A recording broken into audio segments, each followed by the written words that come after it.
pengaduan yang dilakukan oleh para pekerja migran Indonesia yang melakukan cuti di mana saat mereka akan kembali ke negara penempatan selalu menghadapi kendala. Jadi dari pernyataan Pak Beni atau Kepala BP2MI, pihak dari imigrasi ini tidak berhak menahan Anda untuk kembali bekerja di negara penempatan walaupun Anda tidak memiliki IKTKLN atau IPMI. Di poin 2 dan 3 tersebut di atas, menjadi tidak ada alasan terjadinya pencegahan yang dilakukan oleh pihak petugas imigrasi kepada setiap pekerja migran Indonesia yang melaksanakan cuti untuk kembali ke negara penempatan dengan alasan bahwa pekerja migran harus menunjukkan EKTKLN atau EPMI. Sekarang, pekerja migran Indonesia dapat menunjukkan paspor, perjanjian kerja, visa kerja, ya, dan juga apa yang diatur oleh Undang-Undang 18 2017. Halo, assalamualaikum warahmatullahi wabarakatuh. Selamat datang kembali di channelnya Pekerja Migran Indonesia. Kawan-kawan semuanya, bagaimana kabarnya ini hari? Semoga baik-baik saja, guys. Semoga kawan-kawan dijauhkan dari mara bahaya dan semoga kawan-kawan dilancarkan segala usahanya. Amin. Menyingkapi berita yang saat ini lagi rame di kalangan kawan-kawan, tentu ini juga menggelitik juga ya ketika aku melihat kemudian mendengar tentang situasi yang lagi panas-panas sih. Namun sekali lagi perkara antara kedua belah pihak, entah itu Mbak Juni ataupun Mbak Kontreng, nah ini saya hanya berdiri di tengah-tengah dan sekaligus saya ingin memberikan pemahaman kepada kawan-kawan mengenai situasi ini dan semoga ini bisa dijadikan kawan-kawan pelajaran. Dan sekali lagi saya hanya memberitahu setahu apa yang saya tahu tanpa harus menghakimi keduanya. Dan saya harap kawan-kawan disimak videonya sampai habis dan sekali lagi ini dijadikan sebuah pelajaran ya, khususnya bagi para subscriber di channel ini. Dan ini adalah pembahasan mengenai surat yang konon adalah surat jaminan. Surat jaminan itu berbentuk apa aja sih? Surat jaminan itu yang bagaimana sih? Apakah itu wajib apa enggaknya? Kawan-kawan simak videonya hanya channel ini. Oke, saya tahunya tadi ya, yang dimana ada kawan kita dari Poso yang tidak terbang, yang tidak bisa terbang atau ditahan sementara, yang konon katanya yang nahan itu adalah pihak dari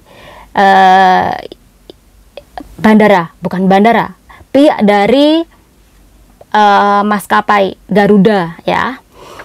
Nah, alasannya karena Mbak E ini tidak membawa surat jaminan dan kemudian hal ini geger dan akhirnya banyak banget yang share. Mungkin banyak di antara kawan-kawan yang menanyakan apa sih surat jaminan, sehingga di situ ada sebuah status dari Mbak Kontreng juga, dan ini juga menjelaskan tentang apa sih surat jaminan. Nah, kawan-kawan semuanya, channel ini akan memberitahu bahwa apa sih surat jaminan dan ini bisa dijadikan kawan-kawan salah satu dokumen walaupun ini tidak resmi dan tertuang di undang-undang ya. Sekali lagi ini juga lumayan penting yang kawan-kawan harus bawa ketika kawan-kawan cuti. Nah, surat jaminan adalah ini loh Mbak, ini namanya surat jaminan ya, ini namanya surat jaminan yang di sini perihal surat libur cuti tahunan. Jadi kalau sampean mau cuti, ini banyak yang dulu menyertakan ini untuk dibawa pulang cuti ke tanah air. Di situ ada tanda tangan majikan, kemudian ini adalah paspor pemegang sampean, dan ini menyatakan bahwa Anda ini masih bekerja dan menjadi status pekerja rumah tangga di majikan tersebut. Ya, ini namanya surat jaminan, tapi tepatnya adalah surat cuti. Nah, dari dulu saya selalu bilang buat kawan-kawan yang apa sih yang harus dipersiapkan ketika cuti. Pertama adalah paspor, itu pasti. Kemudian kontrak kerja itu pasti dibawa.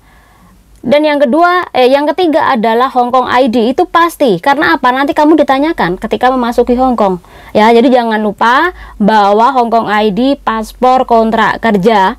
Dan yang terakhir adalah ya pasti juga bawa tiket pesawat. Nah, yang terakhir adalah surat cuti.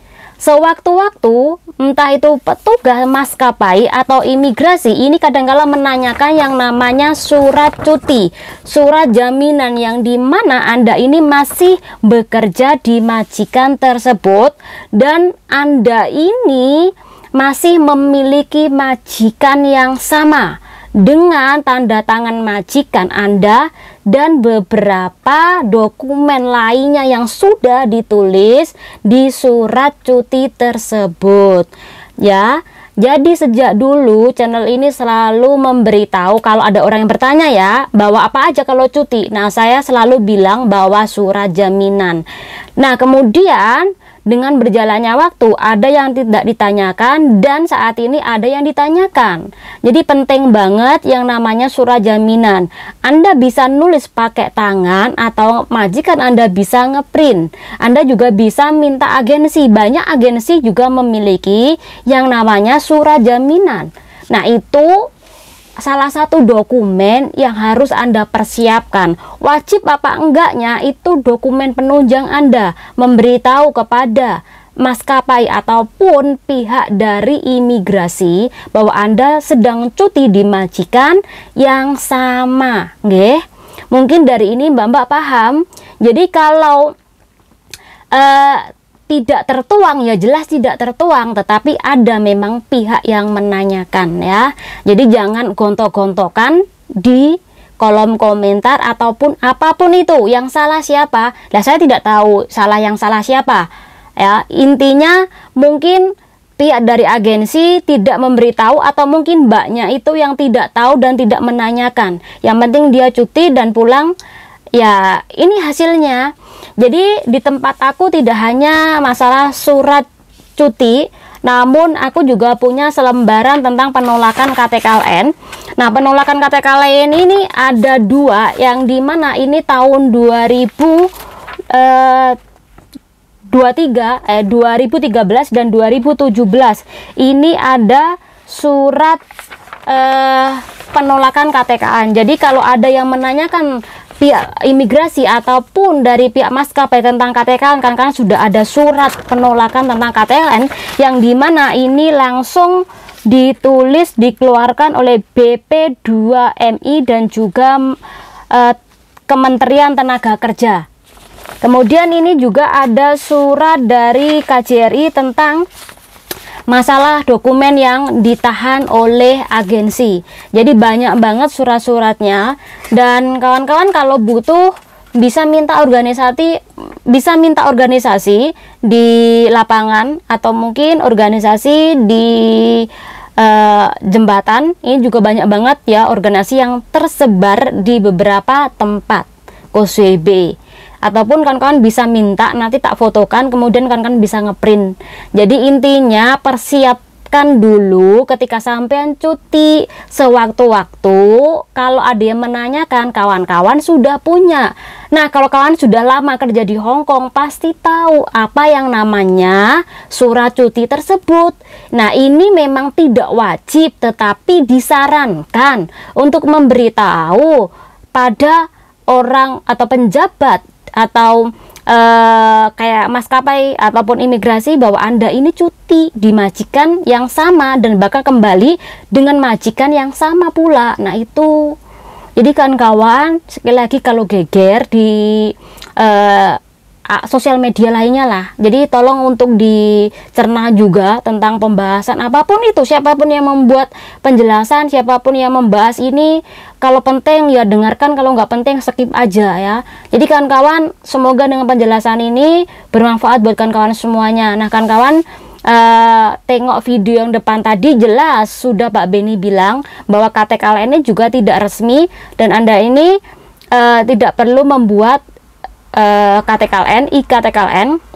Tetapi ketika Anda sudah terdaftar di IPMI, secara otomatis ini Anda sudah didata oleh BNP 2MI ya. Jadi sekali lagi, semoga dengan penjelasan ini kita tidak mengalami kebingungan dan apa yang harus Anda persiapkan nantinya.